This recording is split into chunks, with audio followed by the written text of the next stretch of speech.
Good evening, everyone, and welcome back to Empty Cloud Monastery. This evening we have a topic that was requested by one of our regular viewers, which is the relationship between people who wish to become monastics and their parents. So we can start by paying homage to the Buddha, and then Bhante Jay and I will say a few words on this topic. Namo tassa bhagavato arahato samma sambuddhassa. Namo tassa bhagavato arahato samma sambuddhassa. Namo tassa bhagavato arahato samma sambuddhassa. Buddhang dhammang sanghang namasami. So as mentioned, we're discussing the topic of relating to one's parents if one wishes to become a monastic. And similarly, relating to one's child if you're the parent of someone who wishes to become a monastic. So there's two angles to this. So one is the angle of the young person relating to their parents, and the parents relating to the aspirant. So I'll say a few opening remarks on this, and then Bhante Jay might contribute some words. And of course, you're welcome to put in questions at any time, and we'll take questions at the end. Or if particularly relevant questions appear, we might take them in the middle. So we'll see how this goes. So first off, when this question comes up, actually the first thing which comes to mind for me, so as a young person wishing to become a monastic, someone getting into Buddhism, and wishing to relate to one's parents, attempting to communicate with one's parents. One thing that my preceptor said to me many, many years ago, shortly after I had become ordained, and I was about to go and visit family for whatever reason, wedding or a funeral or something. Usually that's the only time I go to visit family, weddings and funerals. And my preceptor said to me, he said, "You never win them over with logic. You win them over with kindness." And this is something I've always remembered. So we can argue and give all the perfectly logical reasons why we're right and why what we're doing is good and why what we're doing is appropriate and so on. But what usually makes the strongest effect on the people in our lives is when they notice the transformation of heart that comes about through Buddhist practice. So the people in your lives, they'll notice that you've become kinder, more patient, more tolerant, more gentle, more thoughtful, more caring. And that's what usually has the biggest effect on them. That's usually what helps to really bring people around to recognizing the goodness of what you're doing. And if you're intending to become a monastic and you're dealing with parents who are opposed to this, and this is quite common in the Western world, by the way. So if you're born to parents who are not Buddhist, it's very common that they will be opposed to you becoming a monastic. In fact, they might find this whole Buddhism thing pretty weird and not be on board with any kind of Buddhist practice. This was actually my case when I first got into practicing Buddhism in my late teens. My parents were completely opposed to it. They thought it was something actually genuinely evil. They thought I was doing something evil, which for those who are used to Buddhism, it's actually mind-blowing that someone would think this is evil. It's about the polar opposite of evil. So they, but this is just coming from a lack of understanding, a lack of knowledge about what Buddhism is and what we're trying to do in Buddhist practice. And again, in line with what my preceptor was saying, I tried many times to try to convince my parents that what I was doing was good and right. But of course, logic was not the winner on this one. But ultimately, it was the transformation that came about through my practice. So many years after I got into Buddhism, I was talking to my mother, and she said that she was initially resistant, but it was watching over the years how it just kept becoming progressively happier and happier. And that was what finally convinced her that I was on a right track. It took about 5 years. So you also need to be very patient when dealing with your parents. And another thing is that if you're really set upon monastic life, then whether your parents agree or not, just do it. So again, this is one of the many obstacles that we can encounter along the way, is resistance from family members. And no matter what reason one has to delay becoming a monastic, ultimately it's all just excuses. As I've said many, many times, so very, very often people come and ask me about becoming a monastic, and usually they say, oh, I'm thinking about it, but I'm not really sure, and I'm hesitant because of this reason and that reason. And to be perfectly honest, there's two kinds of people in the world. The kind of people who talk about becoming monastics, and the kind of people who actually become monastics. So once you're set upon becoming a monastic, nothing will stop you. Whether it's traveling to a monastery, or resistance from your parents, or lack of funds, or whatever, nothing will get in your way. You'll make it happen. Whether it's poor health, or your age, or whatever excuse you might have to come up with. Maybe you think you're not smart enough, or you think you're not calm enough, or whatever excuse you might have. If you want to become a monastic and you set your resolve upon that, then eventually you will do it. And if you've been thinking about being a monk for a few years now and you're still not one, that's probably a sign that you're really not convinced that's what you want to do yet. Once you're convinced that you want to become a monastic, then nothing will get in your way. So similarly, if your parents don't want you to become a monastic, well, bad news for them. You're going to become a monastic anyway. So eventually they're going to have to get used to it. So this is one thing I would really say, is don't let this be an obstacle.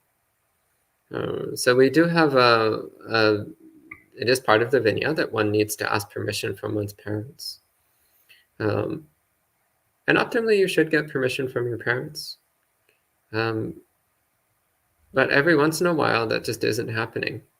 And in that case, if you've really done your best and they really just absolutely will not give permission, then you just go ahead anyway. Go ahead with it. And yeah, almost inevitably, parents come around eventually. As far as convincing your parents that what you're doing is good and beneficial and proper and right and so on, a few things which can help it. It really depends to a large degree on exactly what the nature of their resistance is. Why are your parents resistant to becoming a monastic? They might be resistant because of religious reasons. So if they're not Buddhist, they might think that you're getting into some weird cult. So in that case, it's good to point out that Buddhism is the 4th largest religion in the world. So this is not just like some weird UFO cult in Kentucky or something. This is actually a global religion with close to 1 billion followers. So it's not a small movement. It's actually a very large movement. It's also an old religion. It's over 2,500 years old. So this also is a very important point.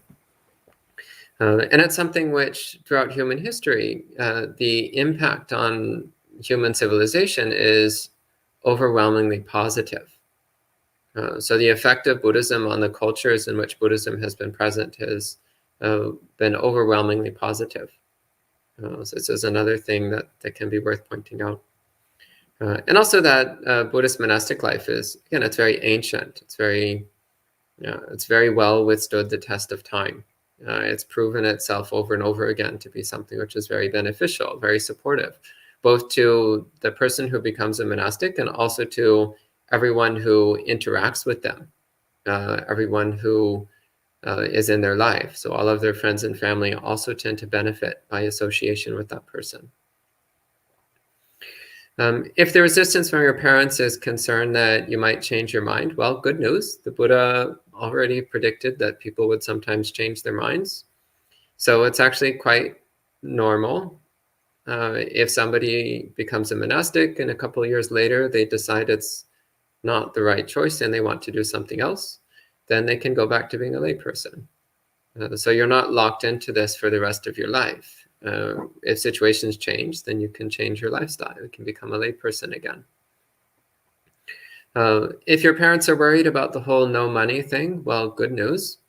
As I mentioned, there's almost 1 billion Buddhists in the world, and most of them are very happy to support monastics. They will make sure that you have food and clothing and medicine and shelter. Actually, there's no problem with getting your basic needs met as a monastic. So the problem only comes if one starts with the materialist belief that money equals happiness. But it doesn't take a whole lot of intellect to recognize that money does not equal happiness.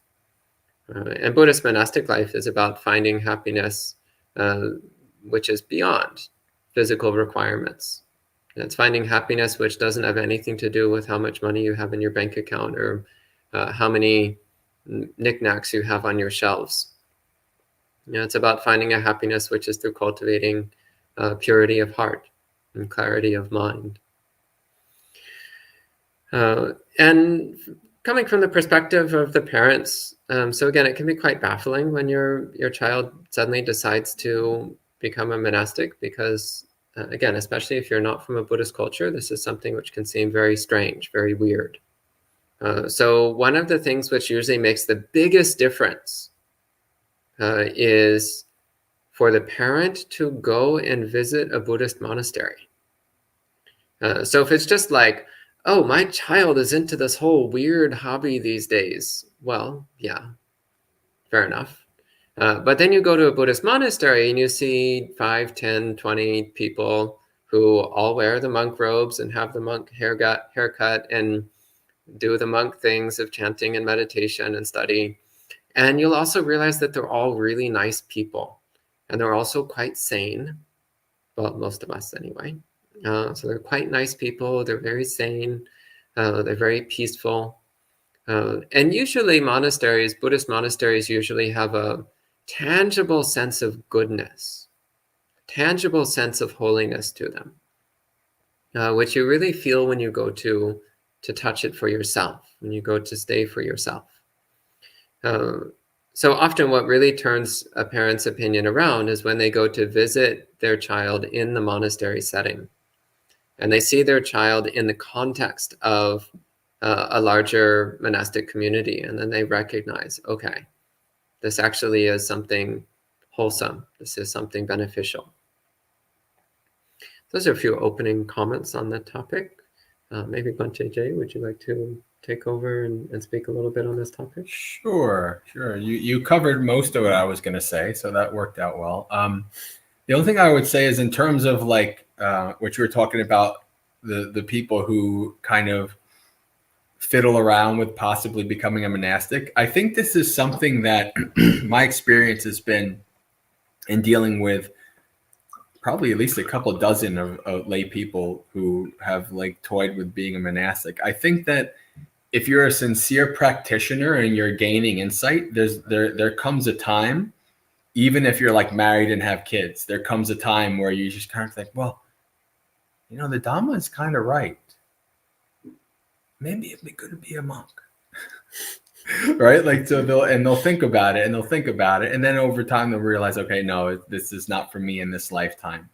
But I think it's a fairly common thing that a sincere practitioner who gets to a certain point starts to think about it. Whether they, you know, go forward in this life and you know, things work out.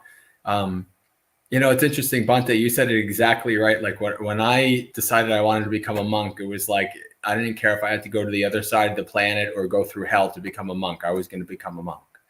And I did go through a good amount of hell, but I made it and I don't regret anything. So the determination, and when you reach a point where really, yeah, I need to become a monk. This is my thing. You know, I'm being driven to follow the Dhamma.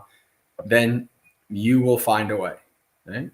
Even when I talk to people who are a little bit older and they, get distraught about their age, and I said, well, no, even if you have to go to Asia, you can find a way, right? There's a way to become a monastic. I'm also glad that you brought up the parents' permission being needed. This is something that's a bit seen as a bit flippant these days. Like it's because well, the preceptor only takes a dukata and the people are still ordained anyway. But I see it in a different way. Like I see it in, the monastic rules are set up so that you'll see that for the growth in faith in those who have faith, and for the growth in faith who do not have faith. And even at the time of the Buddha, like the people started literally calling Buddha the sun stealer, right? Because he kept ordaining like half, like villages worth of like monks, right? And the people were getting agitated. And it's like, I think if it can be done, it's a good thing for the growth of the Dhamma in non-Buddhist countries, that, you go to the parents and you say, listen, like they respect parents so much that they want me to have your permission. And this is something I really want to do. Right. And so that's another thing. In addition to the other thing I was going to say is visiting. Having them visit the monastery is so important. But if like they visit the monastery, they get to know things, and then they're like, oh yeah, they respect parents really much. Like, not even you give them the whole line about, if the parents are on your shoulders and pooping all over you for the rest of their life, you still wouldn't repay them, all these kind of things. And they should, this is a good religion. They respect parents, things like that. That was one of the things I wanted to do, was to have my family see the monastery before I went there. I had been going for 3 years, for retreats and stuff. So they knew. It was like, oh, off to Bhavana, see you later. And they would know, like, for 3 years I was going. And, they knew that I was looking to become a monastic. But I, even still, it's like, what we are afraid of what we don't know. And when we go to eat, they were on the monastery grounds, I think, for maybe 20 minutes, because there was stuff going on and we couldn't really stay any longer. But just to be able to have to visualize the place and to meet one of the monastics and to meet a young, they met Panyaratana. Oh, yeah. When he was a layperson. So they got to meet another young Westerner like myself there. And so they got to see it, and I think that's very, very important. I really do think if you can skillfully win over your parents, if it's possible, that's really the best way to go. Yeah, and again, the Vinaya rule about needing one's parents' permission, it's taken at varying degrees of seriousness, depending upon the monastery and depending upon the teacher. So I remember a few years back, I met a Sri Lankan monk who he was raised with a Buddhist family, and he became a monk at the age of 27, which in Sri Lanka is quite late. That would, in the West, that's normal, bordering on young, but in Sri Lanka, that's considered quite old to become a monk. So I asked him, like, why did you become a monk at the age of 27? And he said, well, actually, I wanted to be a monk since the age of 20, but it took me 7 years to convince my parents. So I found this really adorable, partly because he actually spent 7 years convincing his parents, and also because it shows that his preceptor actually really did value this practice of trying to convince the parents. And also his persistence in persisting for 7 years. I also found that quite cute. But also points to the fact that even if somebody is from a Buddhist family in a Buddhist culture, they may still experience strong resistance. So resistance from one's parents is not just something that happens in non-Buddhist families. It's also something that you'll find even among Buddhist families. Really putting forth the effort to win over your parents is important. And yeah, one of the, as Bhante Jay was saying, one of the most important ways of doing this is to actually bring them to visit the monastery with you. Or to go and stay at a monastery for a little while and have them come and visit you after you've been there for a few weeks or a few months. That can be a very transformative experience. And actually, one of the things that often impresses parents is how well everybody treats them. So you've been staying at the monastery for a few months, and your mom comes and you start introducing them, and like, oh, this is my mom, and everyone will be like, oh, and they'll be very kind and friendly to your mother. So usually mothers of monks, mothers of aspirants, they're usually treated extremely well. I have a story for that as well. So my parents actually did write a letter for me to Bhante Ji for me to be ordained. They were never really against it, mostly because I had been a Buddhist for a couple of years before that, and I had never really, my Buddhism didn't impact their Catholicism at all. So there wasn't like a friction. But one of the things that I was happy that happened to my mother afterwards was that I think there was a series of events that my mother went through. The first one was, I think one of my sisters, there was something, I don't know if it was a wedding or something like that, but they all went to get their nails done, my sisters and my mom. And it was a Thai place, right? There was Thai ladies doing the nails, right? And once they found out that I was a monk, they like treated my mom like a queen. And my sister's like, my mom's like, oh, this is kind of nice. Right? And then, you know, my mom has some sicknesses and she goes through doctors a lot. And shortly after that, like, you know, maybe 5 or 6 months later, she had a new doctor, and the doctor was an Indian doctor. And again, when she found out her son was a sadhu, it was like, oh, you know. So she had these kind of things. And then the culmination actually was she was in Whole Foods, right? And she had, you know, this was maybe a year or two, you know, into it. I would think I was already a monk by this point. This was like the last one. And she, so she kind of started to understand, what like a Buddhist monastic looks like. So she's in Whole Foods and she sees what turned out to be a Tibetan bhikshuni, right? And she goes up to her and she goes, "Are you a Buddhist monk?" And she's like, "Yeah." And they start talking. And it turns out this Tibetan bhikshuni knows me from my YouTube channel and watches my videos and stuff like that. And so my mom had this like cycle of kind of understanding, and then somebody who actually valued what I was doing and that it was helping people. And she even has watched some of my videos and things like that.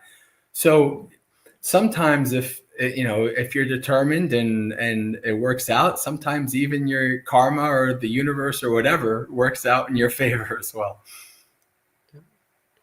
So I think we can start taking some questions. I see there's some questions online, so we can use these to further the conversation. So Bill asks, were you raised with a particular religion? How were the parents with your choice? Did you have trouble shedding that religion's concepts? So I'll take this one first. So I was raised with a fundamentalist Protestant, so fairly extreme, rigid form of Protestantism. Young earth creationism, biblical literalism, that kind of thing. And I stopped believing that when I was 13, so long before I got interested in Buddhism. And my parents were not happy at all. They weren't happy at all when I stopped following Christianity, and they weren't happy at all when I got into Buddhism, and they weren't happy at all when I decided I wanted to move to a monastery. But as I mentioned, after a few years, seeing the transformation in me really turned around my mom's viewpoint, so that actually when I was getting close to time for my full ordination, at that point I'd already been living in Buddhist monasteries for about 4 years. So when it got time for my full ordination, my mother was willing to give permission. And actually she said this line, she said something like, although I don't agree with it from a religious standpoint, I appreciate how it's made you a better person. And she said that yes, she would give her permission. So I found that particularly touching. And did I have trouble shedding that religion's concepts? No, that was not a problem for me at all. Again, I had already discarded Christianity years before I got into Buddhism. And actually practicing Buddhism, I haven't really found much of a problem with lingering Christian concepts in my mind. That hasn't been a big deal for me. Yeah. Do you want to talk about these questions? Sure. Yeah, I was raised Catholic from an Italian family, so big time Catholic. And I would say that probably by the time I was 16, I knew I wasn't Catholic. I kind of grew up, I pretty much believe that I grew up to be Buddhist, like from a past life, because I felt like always like I was not supposed to be in this religion, in this culture. It felt weird. So by the time I was 16, I knew I wasn't. But I've always interested in like lots of different religions and cultures. My major was anthropology in college. It's just I love learning about these things. So I would learn about lots of different religious stuff. But by the time I was 16, I was like, no, I'm not a Catholic anymore. But I still, I was still going to Catholic school. I went to Catholic school my whole life. Was an altar boy my whole life, my whole youth. Youth group leader, the whole deal. And I always say that by the time I was 16, I called myself a student of all religions and a practitioner of none. I didn't want to study any religions. Like I knew their value. I didn't like when I left the Catholic Church. I didn't go through this like militant atheist phase. Like, these stupid people believe in spaghetti monster in the sky. Like that wasn't me. I've always been pretty agnostic and open-minded about things. Which is perfect for Buddhism. So, so by the time I was in my late 20s, that's when I decided that I wanted a spiritual part of my life. And by that point, I knew it was Buddhism. And then it was just finding the right type of Buddhism for me. And so, no, I don't have any trouble shedding the religious concepts. What I find funny sometimes is like, almost all like the various religious like heavens and hells and things like that, you can kind of find them in the Buddhist cosmology. Like the first time I remember coming across, I came across something about, isn't there something like a heaven for warriors or something like that?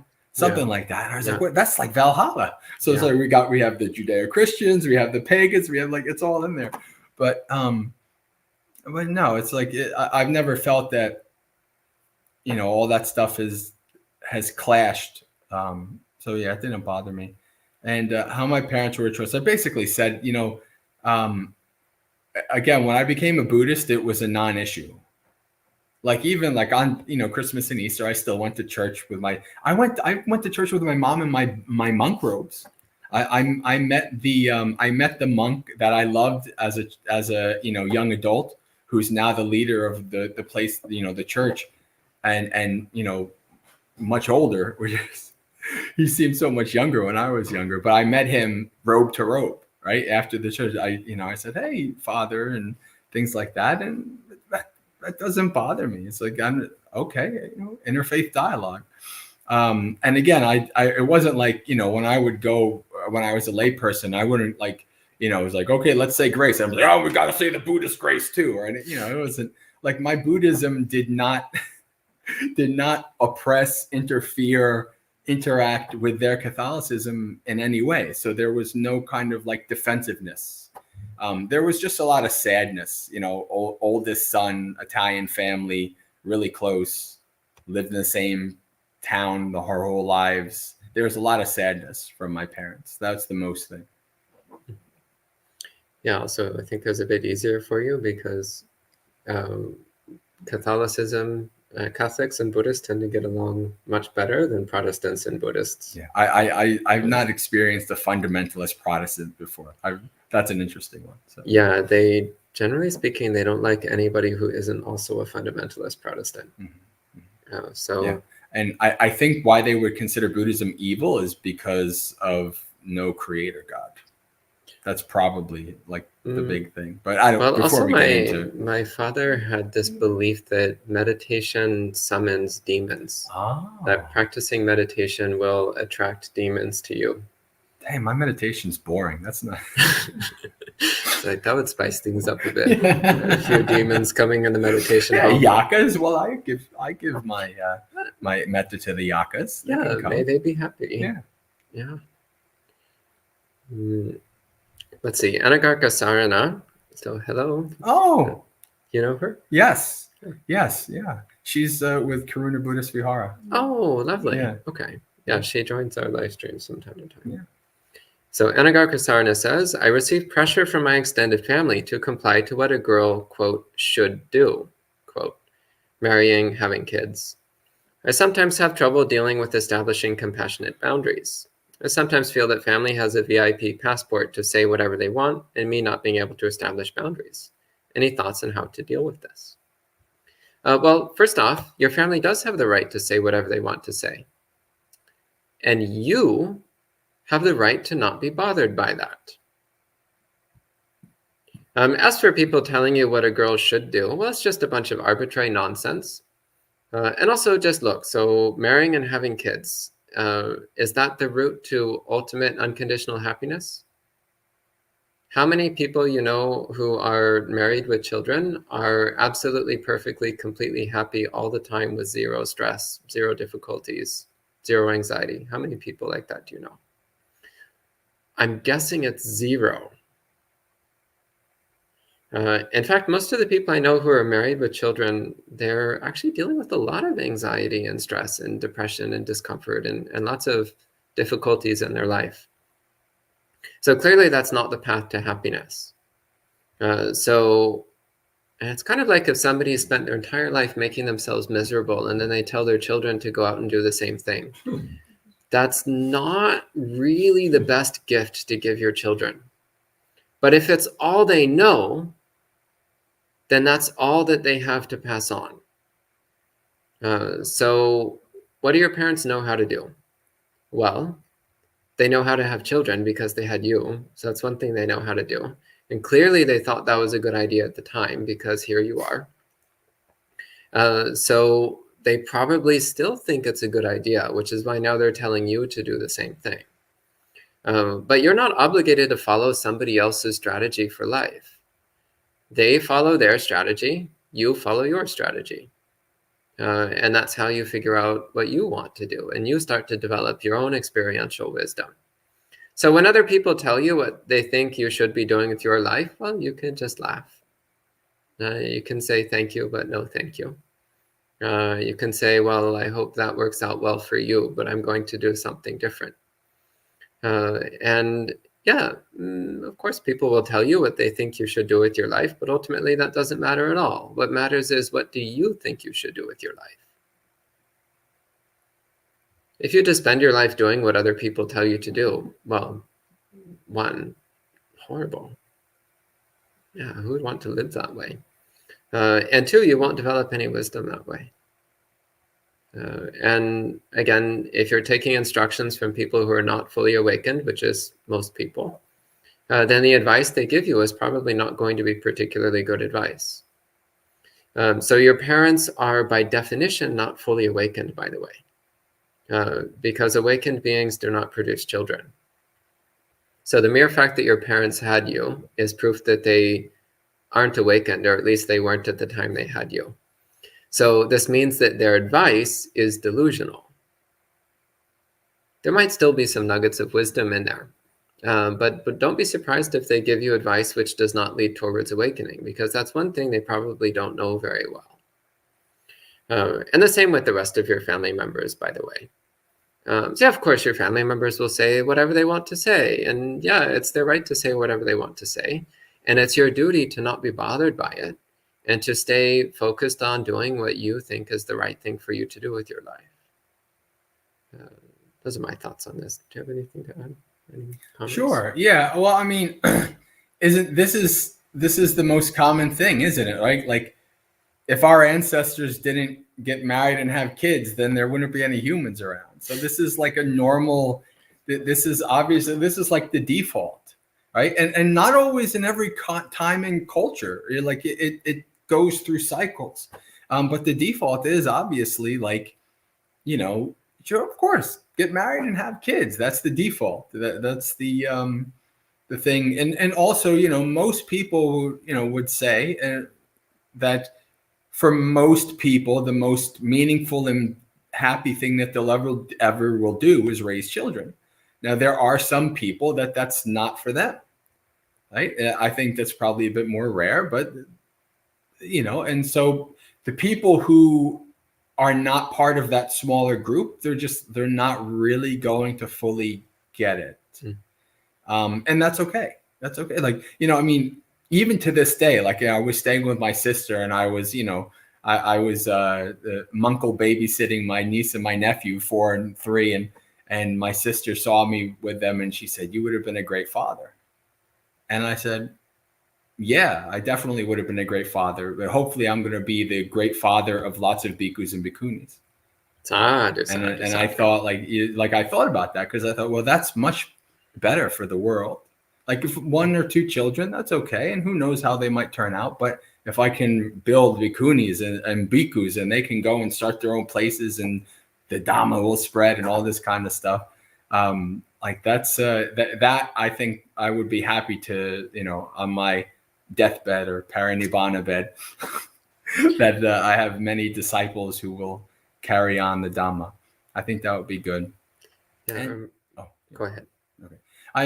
I had one thing left for, and this is kind of on topic for one thing I wanted to say more about the parents and ordaining. Like I had thought, you know, when I get to the point, or if I get to the point where I ordain somebody and say, I have somebody who's really good, a great practitioner, or like everything, like I'd love to ordain them, but their parents are steadfast no, would I break the rule and do it? And there's a part of me that just doesn't want to do it. But then I thought, like, if I needed to, I would probably fly out to the parents and meet them. Like I would invite them to come and to see the monastery. But if I needed to, I would probably, if there was somebody I really wanted to ordain and I felt like they really wanted to be a monk, I would probably take that extra step to go and meet them on their terms. So they at least meet me if they're not going to come to the monastery. You know, I mean, I'm not going to say that would be common, but I'm just saying, like, in my own thinking of what I would do, I think that the parents need to meet the preceptor and go to the place. Yeah, that would be the best. Okay, that's all. That's very noble of you. Yeah. Coming back to this thing about marrying and having children, by the way, I just want to point out, by the way, that there are billions of people in the world who are doing that already. So I think there's already more than enough people taking care of that particular part of the world's business. So it doesn't really matter if a few of us decide to not do that. So it's not like we're facing imminent extinction from a lack of baby production. Last I checked, there were something like 8 billion people in the world, somewhere around there. 8 billion. Anyone looked recently? Somewhere around there. And most of them seem to be into this whole having children thing. So it's okay if a few of us don't do that. On the other hand, very few people are becoming Buddhist monks, and very few people are training other people to become Buddhist monks. So it seems like that's a much more important thing. The other thing is that there's very few awakened beings in the world. And most awakened beings are monastics, and there's a reason for this. It's because monastic life helps us to have the best conditions for awakening. So again, lots of people are having children, so we don't need to worry about that. There's a few billion other people taking care of the babies thing. But very few people are doing the monk thing, and even fewer people are doing the awakening thing. So that's a place where we can contribute something special and rare to society, and something extraordinarily beneficial to society. Another quote on the line of having children, by the way, comes from Ajahn Chah. So when Ajahn Chah was a little boy, he went to a fortune teller, and the fortune teller did whatever fortune tellers do to figure out someone's future. And the fortune teller got this kind of puzzled look and said, "You're never going to get married, but you're going to have lots of children." And the fortune teller thought that was kind of strange. And Ajahn Chah, well, he wasn't Ajahn Chah, he was a little boy at the time. So not yet Ajahn Chah, little boy Chah, also thought that was a little bit strange. But then later on, he wound up becoming a monk and ordaining dozens, if not hundreds, I think hundreds actually, of other monks and training them to be progenitors of monks on their own. So it wound up coming completely true. Ajahn Chah never got married. He actually never had a romantic relationship of any kind. But he had lots and lots and lots of children. And more grandchildren than Visakha. Yeah. In fact, I'm a grandchild of Ajahn Chah. So my daddy's daddy was Ajahn Chah.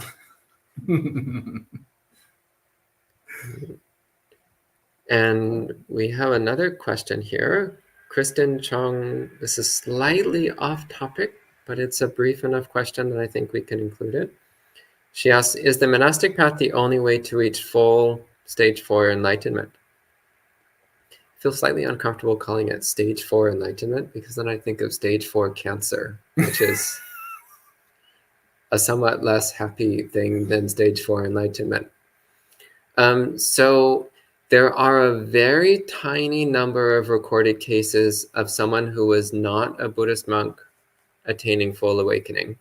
But in all cases, that person immediately sought out monastic life or died trying. But the vast majority of people who attain full awakening, they do so as a monastic. The exceptions are extremely rare and are notable mainly for their extreme rarity. And this is quite natural because the path to awakening is one of ever deepening renunciation. And monastic life is the embodiment of renunciation. So it's inevitable that at some point these two paths converge.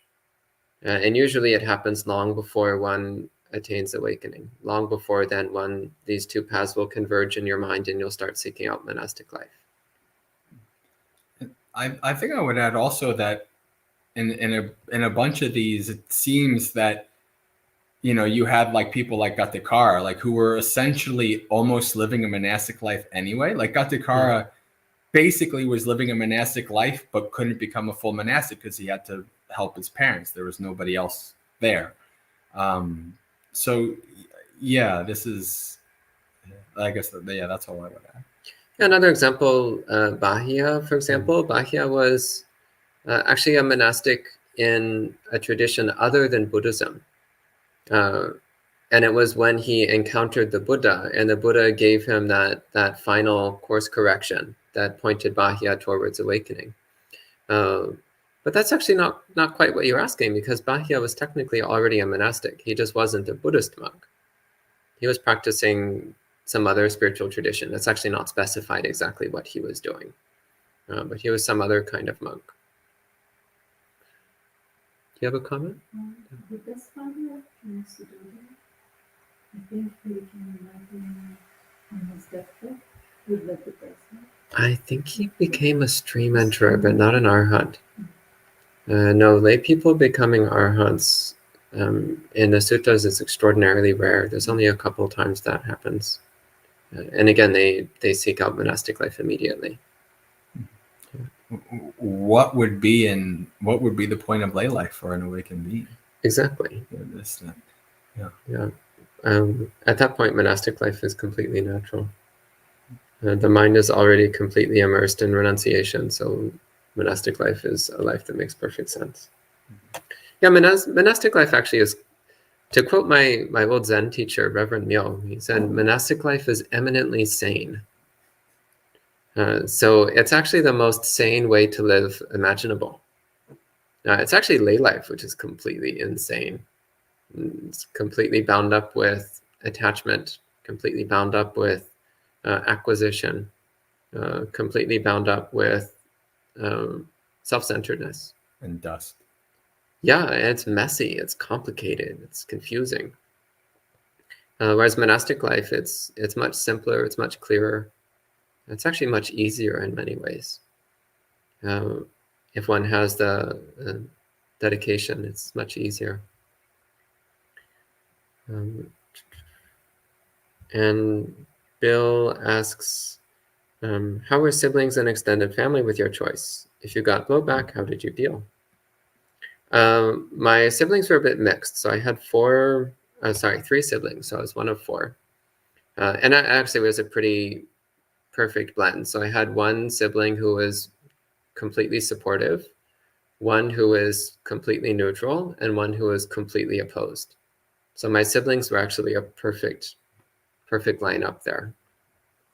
Extended family was pretty mixed, but actually mostly on the neutral to supportive side, for the most part. Outside my immediate family, most of my extended family is not particularly religious, so I didn't get any resistance from that. The traces of resistance were more about the fact that I was doing something a bit weird and unconventional. But actually, many of my family members are a bit weird and unconventional, so that wasn't actually such a problem. So yeah, blowback, how did I deal with it?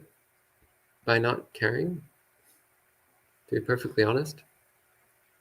It's kind of like if you want to go to the doctor and your sister's telling you, don't go, but you're like, I'm sick, I need to go to the doctor. You just go to the doctor anyway. Doesn't really matter that your sister doesn't want you to go to the doctor, you just go. So it's the same. It's like, yeah, a couple of my family members really didn't want me to go to the monastery, but I did it anyway. And that's been the best choice of my life, actually. The single best decision I've made in my life was when I was 20 and I decided to move to a Buddhist monastery. That's one choice which I never regret. It's the best thing I've done. Do you have any comments on this one? Yeah, my sisters were okay with it. Obviously just sadness. I think in terms of family, when I left, the only one I felt really bad for and responsible for a little bit was my nephew. So when I left, my nephew was 10, and I had my sister and I had lived together and basically raised him from the time he was 1. Right. So I basically was the father figure / cool uncle figure to my nephew, Anthony, who's going to be 18 at the end of the Vasa. Wow. And I left, he was 10. That's how long ago I left the lay life.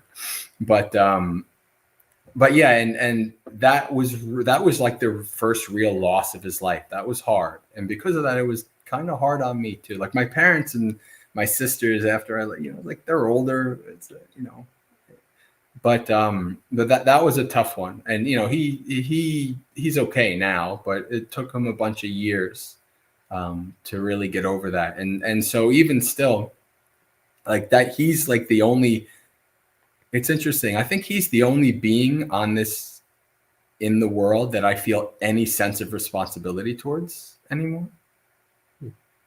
Like to help him, like to grow to be a good person and things like that.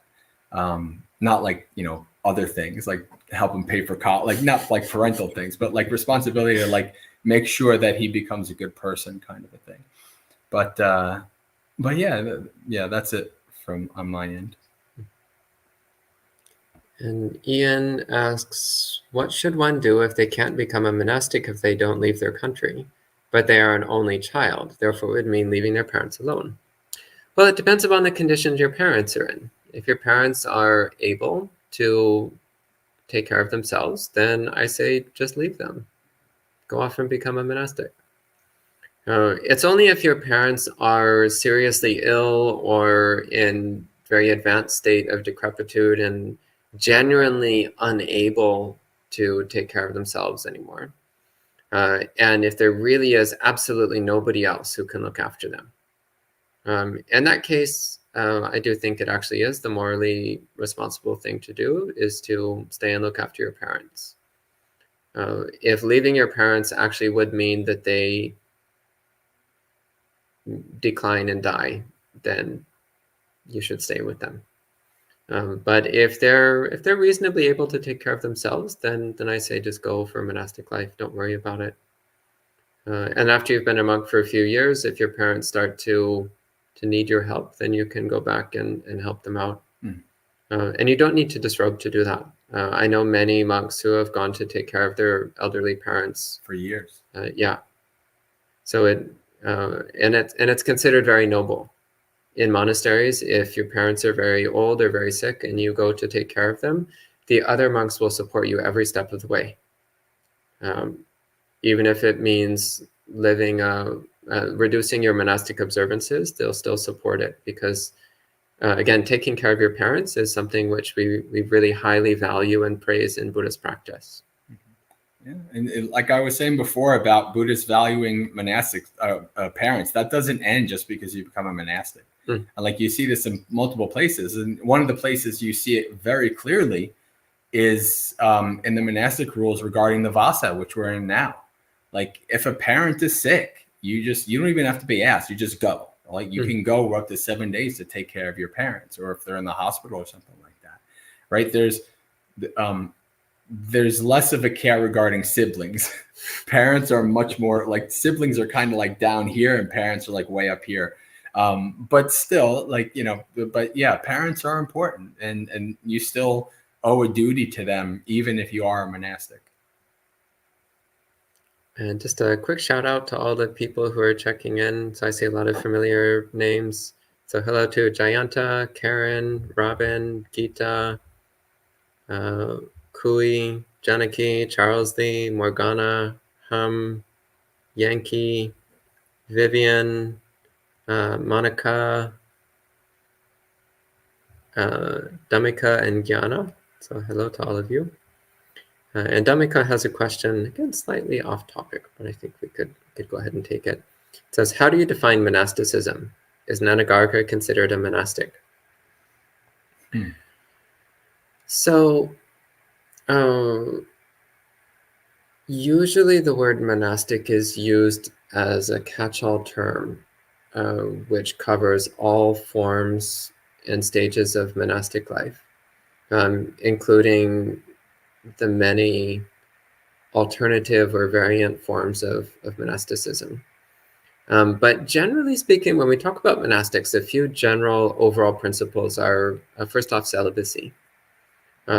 Second is commitment to a set of rules, a set of precepts, which guide one's life in a spiritual direction, which of course includes celibacy, but often includes a variety of other precepts and practices.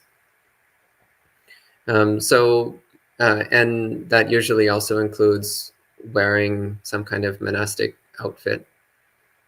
So with all of this, then yes, an anagarika I would consider a monastic, because an anagarika has a set of precepts they follow, usually 8 precepts. They have a distinct religious garment which they wear, so a designated outfit, designated uniform. And one of the rules they follow is celibacy. So yes, I would consider an anagarika to be a monastic.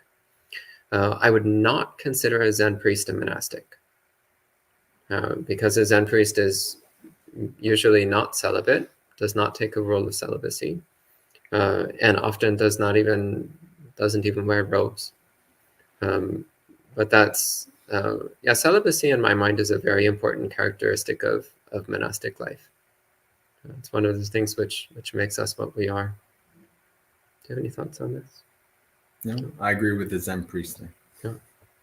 And that's the last question from online. Any questions from the monastery residents? No.